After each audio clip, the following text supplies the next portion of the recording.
Hello and welcome back to the course on deep learning. Today we're finally at step number 4, full connection. So what is this step all about? Well, in this step, we're adding a whole artificial neural network to our convolutional neural network. So to all of the things that we've done so far, which are convolution, pooling, and flattening, now we're adding a whole new ANN on the back of that. How intense is that? That is something. That is definitely something. And so here we've got the input layer, we've got a fully connected layer and output layer. And by the way, the fully connected layer in the artificial neural networks, we used to call them hidden layers. And here we're calling them fully connected layers because they are hidden layers, but at the same time, they're a more specific type of hidden layers. They're a fully connected layer. In artificial neural networks, hidden layers don't have to be fully connected, whereas in convolutional neural networks, we're going to be using fully connected layers, and that's why they're generally called fully connected layers. And so basically that whole column or vector of outputs that we have after the flattening, we're passing it into the input layer. And here we've got a very simplified example just for illustration purposes. And what the main purpose of the artificial neural network is to combine our features into more attributes that predict the classes even better. So we already, in our vector of outputs in the flattened result from what we've already done, we have some features encoded in the numbers in that vector.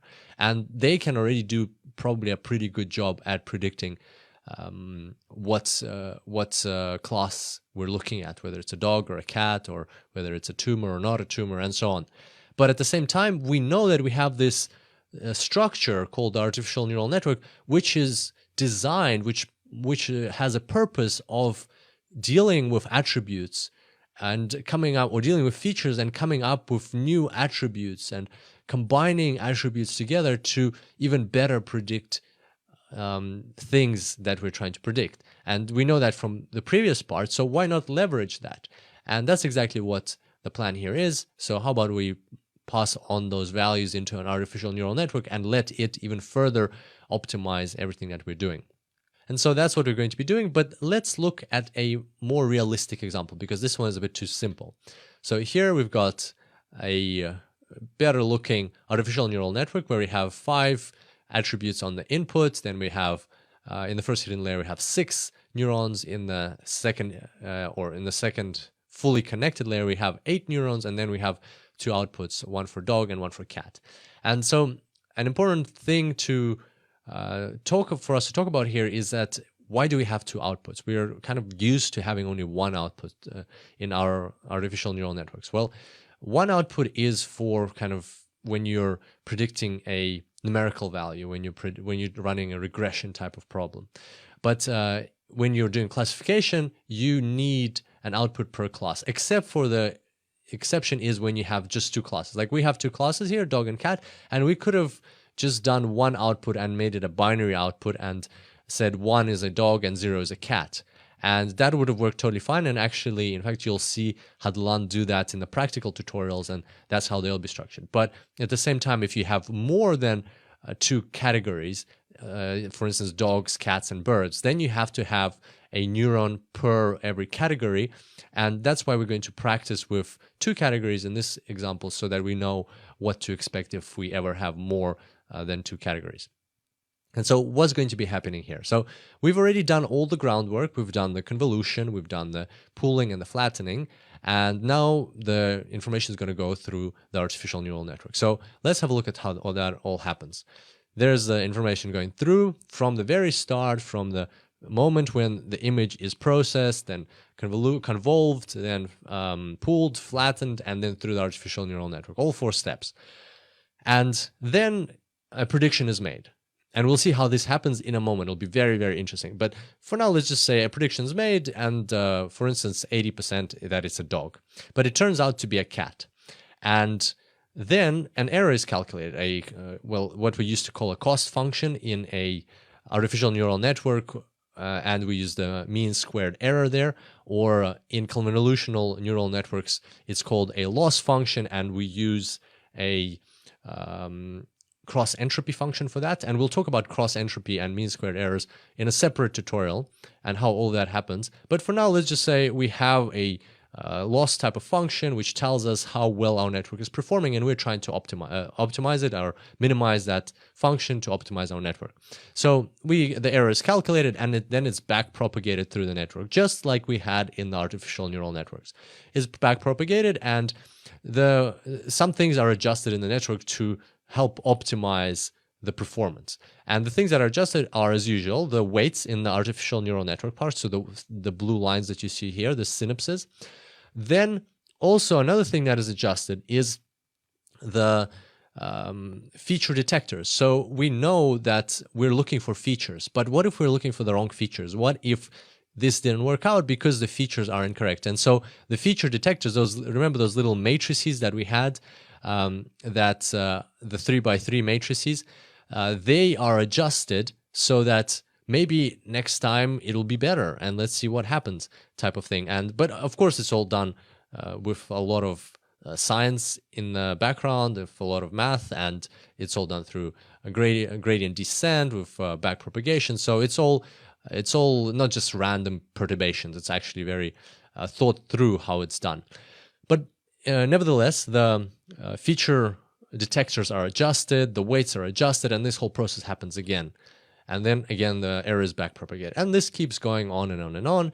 And that's how our network is optimized. That's how our network trains on the data. So the important thing here is that the data goes through the whole network from the very start to the very end. Then the error is compared. So the error is calculated and then is back propagated. So same story as with artificial neural networks, just a bit longer because of that for the first three steps that we already had. And now let's have a look at the interesting part, the really interesting part. How do these two classes work? Or how do these two output neurons work? Because before we've always kind of had one output neuron. What happens when we have two? How does this situation of classification of images play out?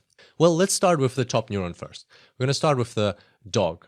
The main purpose, what we need to do first is we need to understand what weights to assign to all of these synapses that connect to the dog, so that we know which of the previous neurons are actually important for the dog. And let's see how that is done. So let's say, hypothetically, we've got these numbers in our previous layer, previous fully connected, or in the final fully connected layer. And again, these numbers can be absolutely anything. They don't have to be that. They can be any numbers. But just for argument's sake, we're going to agree that we are looking specifically at numbers between 0 and 1. So it's easier for us to argue these things and understand. And 1 means that neuron was very confident that it found a certain feature. And 0 is going to mean that that neuron didn't find a feature it's looking for. So because at the end of the day, these neurons, like anything else on this left side, is just looking at features at an image. This is already very, very processed, but still, it's detecting a certain feature or combination of features on the image, right? Before in the convolve step, we had kind of recognizable features. In the pool step, they're less recognizable. Then they become even less recognizable in the flattened image, and then they get combined and so on. But nevertheless, we're talking about here certain features that are present in the image or their combination. So a 1, which is being passed, and this is important, is being passed to both the dog and the cat at the same time, to both the output neurons. So a 1 means that for us, for our argument, it means that this neuron is firing up. It's really rapidly detecting that feature that might be an eyebrow. It might be detecting this eyebrow for simplicity's sake, is detecting this eyebrow, and it's communicating that to the dog neuron, to the cat neuron, saying, I can see my eyebrow, I can see my eyebrow. And then it's up to the dog and the cat neuron to understand what that means for them, right? And so in this case, which neurons are firing up? These 3 neurons are firing up. The eyebrow, and let's say the nose, is saying, I can see a big nose, and I can see floppy ears. So it's saying that to the dog and to the cat. And then what happens is we know that this is a dog. So the dog neuron knows that the answer is actually a dog. Because at the end we're comparing to the picture or to the label on the picture, and it knows a dog. So basically, the dog neuron is going to say, aha, so I should be triggered in this case. So these are my neurons. They're telling this signal that they're sending to both to me, to the dog, and to the cat is actually a indication for me that it is a dog. And throughout these lots and lots and lots of iterations, if this happens many times, the dog will learn that these neurons do indeed fire up when the feature belongs to a dog. On the other hand, the cat neuron will know that it's not a cat, and it will know that this feature is firing up, and this neuron is telling me it can see floppy ears, floppy ears, floppy ears, but at the same time, it's not a cat. So basically, to me, that's a signal that I should ignore this neuron. And the more that happens, the more the cat neuron is going to ignore this neuron about the floppy ears. And so basically, that's how, through lots and lots of iterations, if this happens often, so this is just one example, but if this happens often, maybe a 1, maybe a 0.8, 0.9, maybe sometimes it won't fire, but overall, on average, this neuron is lighting up very often.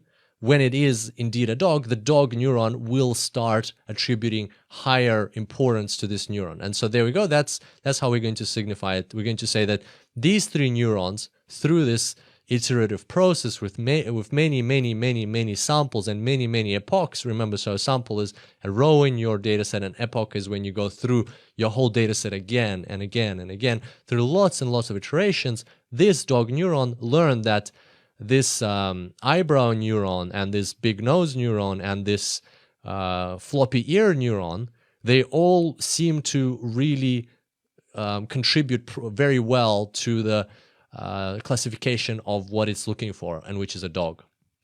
So that's how it works. And again, these ears and nose and eyebrows, those are very approximate or like very far-fetched examples, because by this stage in this whole convolutional neural network, it is completely unrecognizable what they're looking for. But at the same time, it is something in the features of dogs or cats or whatever you're classifying. And then, so let's move on to the next one. Now we're going to look at the cat neuron. But these, we're going to remember that these weights are, we've sorted out the dog. So the dog is kind of like pretty much ignoring all these other neurons, 1, 2, 3, 4, 5, but it's really paying attention to what these 3 neurons are saying. Now, what is the cat listening to? Well, whenever it is actually a cat, right? This is an example of a situation when it's actually a cat. So you'll see that these 3 neurons, 0.9, 0.9, and 1, they're saying something to both the dog and the cat. And this is, again, important to remember. So this output signal goes both ways. It's the same, right? It's saying 1 to the dog, it's saying 1 to the cat. But then it's up to the dog and to the cat to decide whether to take into account that signal and learn from it or not.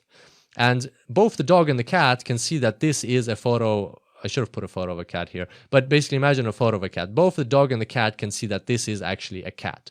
So basically the dog is like, oh, okay, so these whiskers and these pointy triangle ears and this small size, I guess, or I don't know, oh, maybe this type, you know how cats have these things in the eyes? Their eyes are like little, they're not circles, they're lines or something like that, like cat eyes. Basically, these cat eyes, they're definitely not working for me. They're not helping me out predict, because every time these neurons light up, the prediction is not what I'm looking for. On the other hand, the cat is like, that's interesting. Every time this one lights up, or most of the time it lights up, it matches my expectation. It matches what I'm looking for. Okay, I'm going to listen to this guy more. Then this one, same thing. Every time it lights up, or most of the times it lights up, I happen to be rewarded for my prediction because I get it right. It's a cat. Okay, so I'm going to listen to him more. This one, useless to me because he's not actually, he's not even lighting up. It's a cat, but he's not lighting up. So the opposite is happening. And this one as well, it's a cat, but he's not lighting up, so I'm not going to listen to him. But this one, what was this? The cat eyes light up. I can see that it's a cat. It matches most of the time, so I'm going to learn from that, and I'm going to listen to these 3 guys more often than not. And so basically the cat is listening to these 3, and it's ignoring the other 5. And that is how these final neurons learn which neurons in the final fully connected layer to listen to. So the output neurons learn which of the final fully connected layer neurons to listen to. And that's how they understand. Basically, that's how the features are propagated through the network and conveyed to the output. And so even though these features, of course, don't have that much meaning to them, like floppy ears or whiskers, at the same time, they do have some they are a distinctive feature of that specific class. And that's how the network is trained, because we also, during the backpropagation process, we also adjust the feature detectors. So if a feature is useless to the output, it's going to probably be disregarded, because this doesn't happen over one or two iterations. This happens through thousands and thousands of iterations. So with time, a feature that is useless to the network is going to be disregarded and replaced with a feature that is useful. And so at the end of the day, in this final layer of neurons, you're likely to have lots of features or combinations of features from the image that are indeed representative or descriptive of dogs and cats. And so then once your network is trained up, this is how it's applied. So this is the next step. Like, we've already trained up our network. Well, let's see what happens when this network is applied. So let's say we pass on an image of a dog. The values are propagated through a network. We get certain values. And so this time, the dog and the cat neurons don't know. They don't have the image of the dog here. They don't know that it's a dog or a cat. They have no idea what it is. But they have learned to listen to what is being shown here, right? They have learned to listen to, the dog neuron listens to these three neurons, the cat neuron listens to these three. And so the dog neuron looks at 1, 2, 3 and says, aha, these are pretty high, so my probability is going to be high that it's a dog. The cat neuron looks at these three and says, okay, this one is pretty high, but these are pretty low. Interesting, so my probability is going to be 0.05. And that's where you get your prediction. So then your first choice for this neural network is dog, second choice is cat, and that's pretty much it. So the answer is dog. And same thing happens when you pass an image of a cat.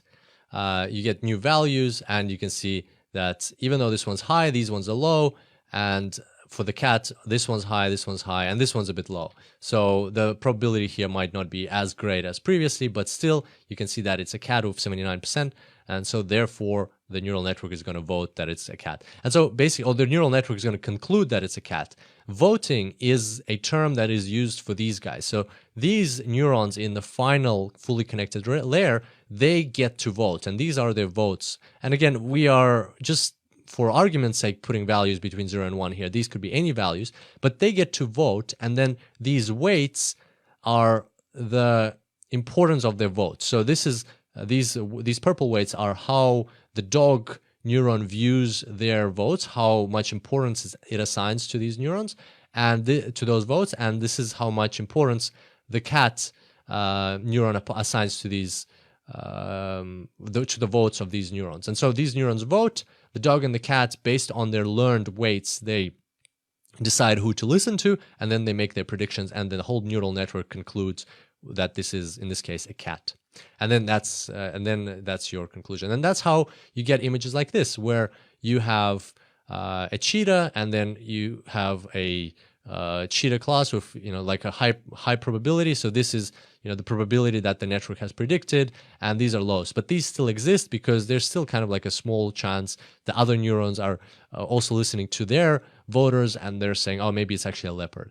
And the bullet train, very, very probable. Here, scissors, this one won, but hand glass was very close, second, and then frying pan stethoscope, because you could see like these guys, this neuron, the scissors neuron, the output scissors neuron, listened to its voters, and it had the predominant vote overall, but then the hand glass had a good outcome as well. So there we go. That's how the full connection works and how this all plays out together. I hope you enjoyed today's tutorial. We're going to summarize all of this in the summary as well, and I'll see you next time. Until then, enjoy deep learning.